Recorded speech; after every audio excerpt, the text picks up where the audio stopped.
주기율표에 대해서 알아보도록 할게요. 우리가 지금까지 배웠었던 이제 책 볼 필요 없고 여기 보세요. 우리가 지금까지 배웠었던 주기율표와 오늘부터 하는 주기율표는 이제 달라집니다. 왜냐하면 우리가 그 전 시간에 무엇을 배웠었냐면 보호의 수소의 전자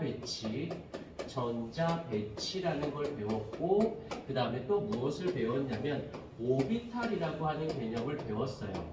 그래서 이 주기율표의 완성은, 실제로 이 주기율표의 완성은 여기 다 알겠지만 누가 나오냐면 주기, 그 다음에 족이라고 하는 개념이 나왔었어요. 그러면 이 얘네들을 가지고 규칙성을 잡아낼 때 반드시 전자 배치와 오비탈이 이렇게 합쳐져야지만 주기율표가 사실 완성된 거야. 그러니까 지금까지는 주기율표를 배우긴 했지만 완성본은 아니었던 거고, 지금의 완성본은 전자 배치와 오비탈이 되어지면 이제 완성본이 되어지고, 그다음 또 하나 여기서 또 희한하게 자주 나오는 아이가 뭐가 있냐면 이 오비탈 때문에 만들어지는 개념일 수도 있는데 바로 홀전자라고 하는 이 개념이 이제 주기율표에서 추가가 돼요. 그래서 이제 주기율표에 관련된 문제를 풀 때는 주기와 족, 그 다음에 홀전자, 그 다음에 이제 이런 것을 가지고 이제 문제를 풀어 나가면서 요 오비탈적 개념이 같이 이래야 진짜 주기율표가 된 거다라고 보시면 되고요. 이렇게 나왔을 때 여기서 주기율표에 관련된 건데 오비탈이라든지 홀전자가 안 나왔어. 그러면 이 문제는 난이도가 낮은 문제구나 인 거고, 여기서 오비탈이라고 하는 개념이라든지 전자배치라든지 홀전자라든지 이런 단어가 나오면 정상적인 문제가 나온 거야. 이제 안 나오면 이거 뭐지? 라고 생각해야 되고, 나오면 나왔네가 아니라 나와야 되는 거라는 거 잊지 않도록 하시고, 그렇다면 이제 아예 주기율표를 다 무시하고 출발할 수는 없으니까 주기율표 지금은 이제 복습하는 거예요.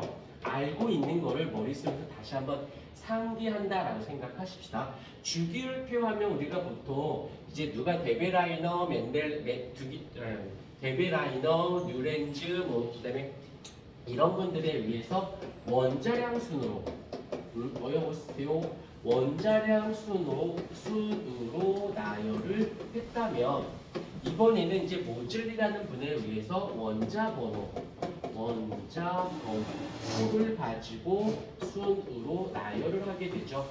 그랬을 때 이제 규칙성이 완성이 되어진다라고 하는 것이고, 이걸 통해서 이제 누가 또 추가가 되냐면 주기라는 개념과 족이라는 개념, 지금 모르는 거 설명하는 게 아니라 복습하고 있는 중이야. 주기, 항상 잊지 말자. 주기라는 말이 나왔을 때 여기서 당연히 알겠지만 껍질수 라는 개념이다라는 거 잊지 않도록 하시고요. 족 그러면 무엇이 돼? 원자가 전자의 개수, 이걸 꼭 잊지 않으셔야 되고, 항상 3인방이에요. 원자 번호, 주기, 족. 이제 요 세 개를 가지고 문제의 스타트 지점이 되는 거야. 이 세 개를 딱 집약해 놓고 그 다음부터 출발을. 그러니까 내가 문제를 풀다가 어떻게 시작해야 될지 잘 모르겠어 라고 할 때는 얘네가 간과됐을 경우가 그럴 수 있어요.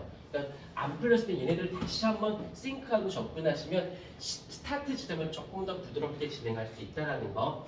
여기까지 되어지고, 그런 다음에 여기에서 이제 한번 듣기만 해, 복습이니까 같은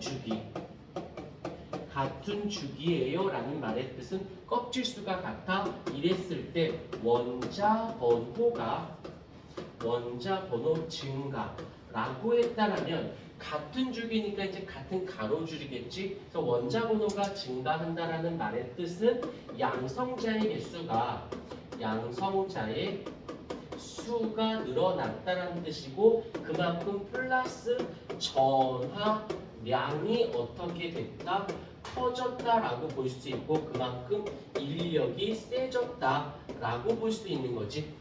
오케이, 그러면 조금만 더 가자. 그렇다면 전자를 당기는 힘은 어떻게 되는 거야? 전자를 당기는 힘은 당연히 세지겠죠. 전자는 마이너스 전하를 띄고 있으니까. 근데 요거는 다음 시간에 주기적 성질할 때 들어갈 거라서 여기까지만 봤고요. 그 다음에 이제 같은 족일 때를 보십시다.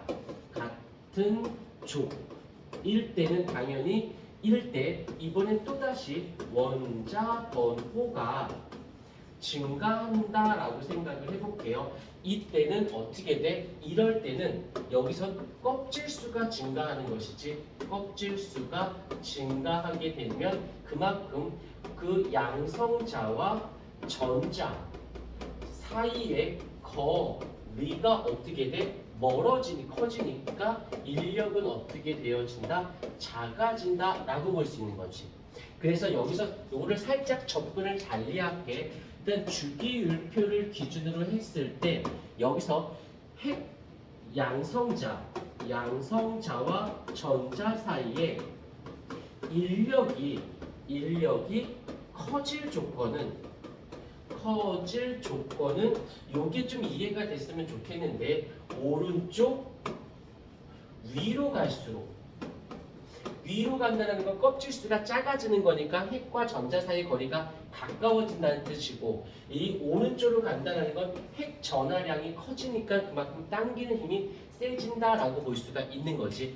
요게 사실 디테일하게 다음 시간에 배울 거긴 한데 살짝 던져는 놓을게요. 그래서 커지려면 어찌됐건 핵 전하량이 크던지 아니면 거리가 가깝던지 라고 할 수 있다는 거여서 요게 부분이 나와지는 것이고, 여기서 그러면 반대를 한번 해볼까? 작을 조건을 생각하자. 그러면 어떻게 돼야 돼? 반대로 가야지. 왼쪽 아래로 갈수록 핵 전하량이 인력이 작아지던지 껍질이 늘어나면 되겠지. 이 얘기를 내가 왜 슬쩍 던졌냐면, 다음 시간에 할 걸 여기서 왜 합니까? 라고 한다면 내가 얘를 1번, 얘를 2번이라고 할게. 왜? 혹시 기억나나? 생각나면 땡큐가 안 나도 뭐라고 안 해? 이렇게 주기율표 하면 내가 항상 주기와 족을 강조한 다음에 그 다음에 또 나왔던 단어 두 개가 있었는데, 괜찮아. 금속 원소, 그 다음 비금속 원소. 이제 말하니까 기억은 나지? 그러면 돼. 자꾸 해서 맞아, 저거 생각나, 이것만 해도 충분하게 돼요. 그러다가 계속 쌓이고 문제 풀다 보면 시험 대비가 됐을 때는 알 만큼은 알아. 그때서부터는 알 만큼은 알아가 아니라 알아져 있어야 돼 개념을 들어가야 돼요. 그럼 두 가지 방법이야. 문제를 드립도 많이 풀든지, 풀다가 외워지든지, 아니면 외워놓고 출발하든지. 그럼 시험 때 가서 지금은 외우기보다는 자꾸 접촉을 통해서 익숙하게 하는 게 먼저야.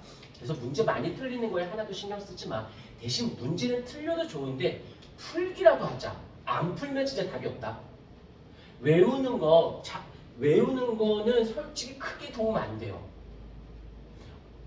암기가 도움될 때가 언제냐면 충분히 많이 접촉을 해서 많이 익숙해졌어. 그 다음에 외웠을 때는, 이유는 익숙한 다음에 외우는 시간도 짧게 걸릴 뿐더러 스스로가 인지해. 귀찮은 거야. 귀찮은 거야. 얜 얘야 그냥. 왜? 할 때마다 그렇게 풀었거든. 생각하는 게 귀찮거든. 그러면 왜 조건만 있어. 얜 얘고 얘가 나오면 얘가 나와야 되거든. 항상 그래 왔거든. 그러니까 맞아, 나올 줄 알았어 하다가 나중에 외워. 그럼 당연히 나와야 되는 거야. 그러니까 문제가 더 안정적이고 빨라지는 거지. 외우는 건 근데 그런 건 있지. 뭐 주기율표라든지 몇몇 가지들은 외워놓고 출발해야 편한 것들은 있어. 그건 내가 미리미리 얘기해 줄 테니까 단 너희들이 꼭 해줄 건 자꾸 풀어봐야 돼요. 그 다음에 안 풀리는 게 많을 거야. 그럴 때는 항상 얘기지만 질문해. 혼자 고민하지 말고 스트레스 받지 말고 자꾸 접촉을 많이 하게끔 해주세요. 좀 이어가 볼게. 그러면 금속 원소, 그러면 우리가 제일 먼저 떠오르는 단어가 뭐야? 전자를 잃어버리는 거잖아. 우리는 이걸 산화 반응이다라고도 하고, 비금속은 전자를 얻는 거거든. 이 얘기를 내가 왜 여기서 툭 하고 밑도 끝도 없이 던졌냐면은, 전자를 잘 봐. 여기서 전자를 잃어버리는데 잃어버리는 정도. 잃어버리는 애들인데 얘가 더 잘 잃어, 덜 잘 잃어 라고 한다면 바로 얘를 금속의 반응성이라고 하거든. 그러면 잃어야 되는 거야. 반응성이 크다라는 것은 전자를 잘 잃어버린다라는 뜻이 되니까 이 1번, 2번 중에서 뭐가 되는 거야? 요거가 되겠지. 인력이 약해. 양성자가 전자를 잡아당기는 힘이 약해. 그럼 그만큼 더 이상 안 내기도 되지. 잡아당기는 힘이 약하니까 잘 잃어버리겠지. 그래서 여기서는 어떻게 된다? 여기서 그래서 인력이라는 것은 양성자와 전자의 인력이야. 이 작을 조건, 즉 주기율표상 갔을 때 왼쪽 아래로 갈수록 반응성은 커집니다라고 하는 거지. 이렇게 연결시켜가는 거야. 당장은 쉽지 않아. 하지만 차근차근히 이어서 그치. 근데 너 아직까지 이제 중등부들 암기하거나 주관식이 많아서 어쩔 수 없지만 너희까지는 보기에 나와. 보기에. 그러니까 이어가는 연습만 한 다음에 생각이 안 나도 되지만 보기 중에 단어가 나오면 조합할 수만 있어도 돼요. 그게 조금 어색해. 그럼 몇 번, 두세 번, 세네 번 하다 보면 좀 익숙해져. 익숙하다 시험 때 되면 혹시 실수할 수 있잖아. 그러니까 외우자. 그때 가서 하는 거 있지 않도록 하시고. 반대로 비금속의 반응성이 커질 조건, 즉 잘 얻어야 돼. 얻을 조건이면 잡아당기는 힘이 세야 하잖아. 인력이 커질 조건이니까 주기율표상에서 오른쪽 위로 갈수록. 그래서 주기율표상에서 잠깐 한번 정리를 이렇게 해본다면 금속성이 커지는 경우는 왼쪽 아래로 갈수록, 반대로 비금속성이 커질 조건은 오른쪽 위로 갈수록 이렇게 되어집니다 라고 하는 거지. 이게 이제 금속의 반응성, 비금속의 반응성으로 자주 언급이 되는 거고, 그 다음에 하도 많이 해서 이거 모르면 이제 큰일 난다.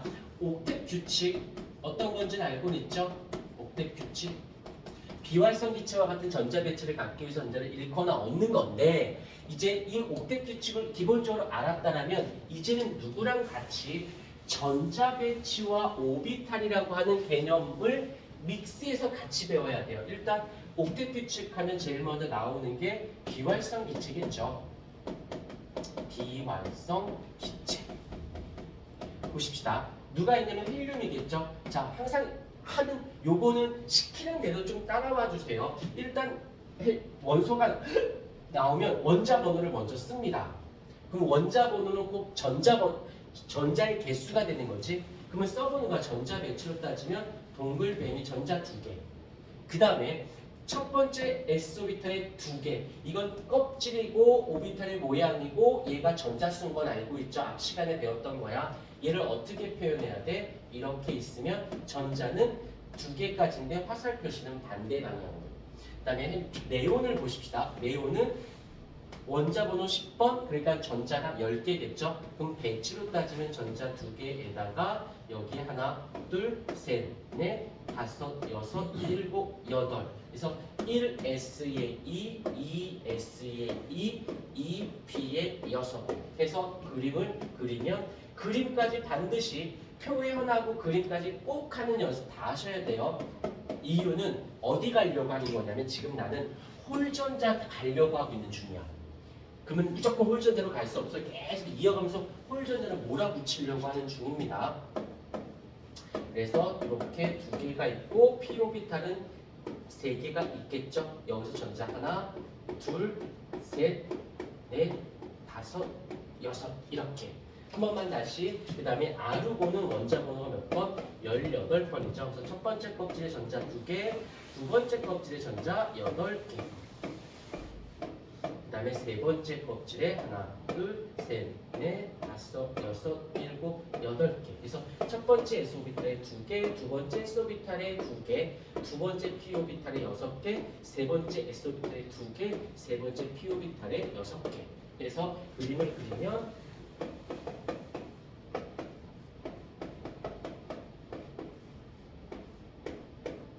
하나, 둘, 셋, 넷, 다섯, 여섯. 여기다가 한 번 더 하나, 둘, 또 3개가 있어서 하나, 둘, 셋, 넷, 다섯, 여섯 이렇게 같이. 자, 요거 먼저 이쁘게 좀 필기 좀 해주실까요?